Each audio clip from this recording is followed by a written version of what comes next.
തിരുവാഴിയോട് തിരുവലായ്ക്കൽ ഭഗവതി ക്ഷേത്രം പൂരം കൊടിയേറി. കൊടിയേറ്റത്തോടനുബന്ധിച്ച് ക്ഷേത്രത്തിൽ നിർമ്മിച്ച ആനക്കൊട്ടിൽ സമർപ്പണവും നടന്നു. രാവിലെ ക്ഷേത്രം തന്ത്രി അണ്ടലാടി പരമേശ്വരൻ നമ്പൂതിരിപ്പാട്, കുഞ്ഞൻ നമ്പൂതിരി എന്നിവർ ചേർന്ന് ഭദ്രദീപം കൊളുത്തി ആനക്കൊട്ടിൽ സമർപ്പണം ഉദ്ഘാടനം ചെയ്തു.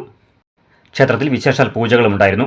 വൈകിട്ട് ചുറ്റുവിളക്ക്, നിറമാല, ദീപാരാധന എന്നിവയ്ക്ക് ശേഷം ഓട്ടൻതുള്ളൽ ഉണ്ടായിരുന്നു.